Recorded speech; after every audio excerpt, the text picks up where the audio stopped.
Hi there, Linda from Let's Talk Prepping. And the world seems to be getting crazier and crazier. So many weird things happening. I thought I should title this Ripley's Believe It or Not. So let's go look at some of the things that are going on in the world that are crazy. And before I do that, I just want to mention if you're short, you have something to look forward to now. Remember that old song, and I'm not even sure how old it is, short people have no reason to live? Well, if you're short, I've got good news for you. So we're over here at collapse.news, and the WEF is pushing to eliminate car ownership. They say people can walk or share and be happy about it. This is by Ethan Huff, January 5th, 2023, and I know most of you know this is one of their plans, but do you know how they're planning to do it? Since it would be difficult to outright ban cars, Schwab says we should manipulate the markets and money systems to price out ordinary people from ever being able to afford a car, much like the globalists have already done with housing. If the money changers can concoct a scheme to make cars too expensive for the average man, then car ownership will effectively become out of reach with no need for a ban. And then we can't blame them for banning them because it's out of reach and out of their control. They want a communal sharing of cars, and they're going to do it by jacking up gas prices as they continue to do. The globalists are incrementally pricing the general public out of car ownership, all in the name of global warming. So they're going to jack up the gas prices. You won't be able to afford gas, therefore you won't get a car.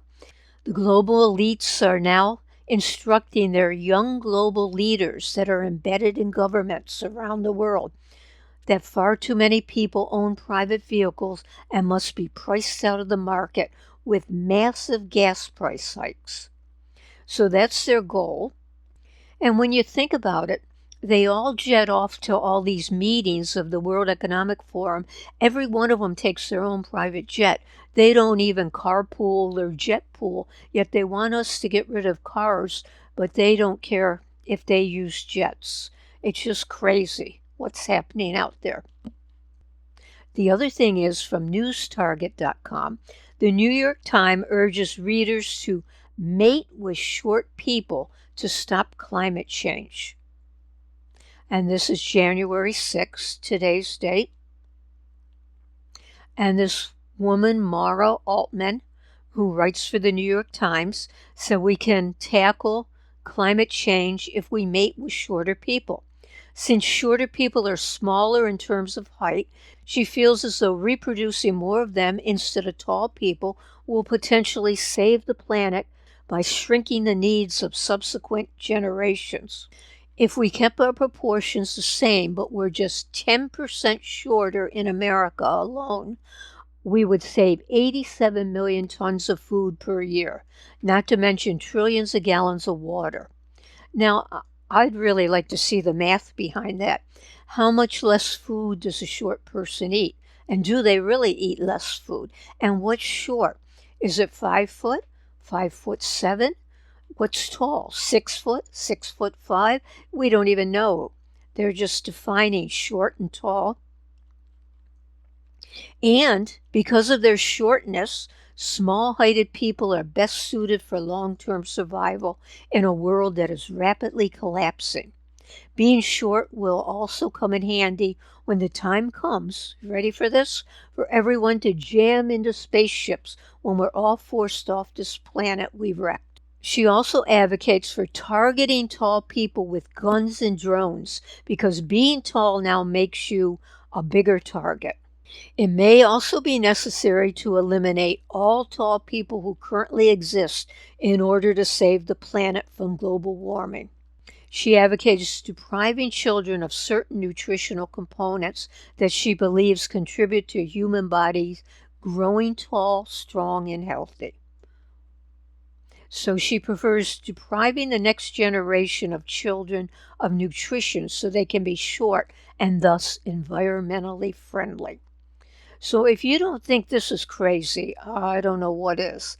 Things are just really getting worse out there, and people are believing these things.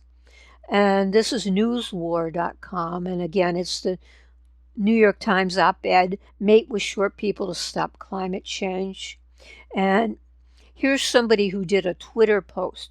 He's even restricted dairy from his son's diets and only allows them minimal sugar in an attempt to limit growth, saving them from the ills of height.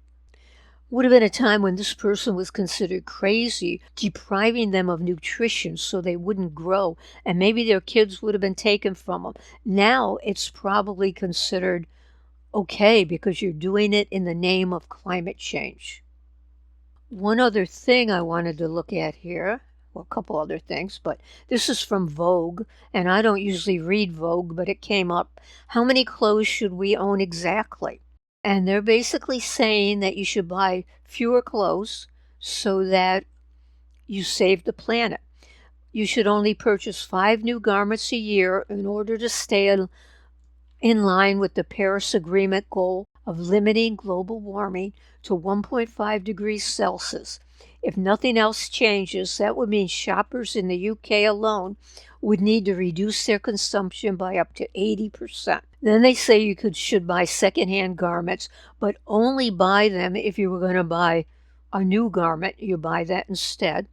And you should wash your clothes in 30 degrees Celsius and skip 1 in every 3 washes, and that will reduce your carbon footprint. And then wear your clothes longer. So this is dirty now, but I've already washed it 3 times, so I'm not going to wash it again for quite a while. I don't know how long.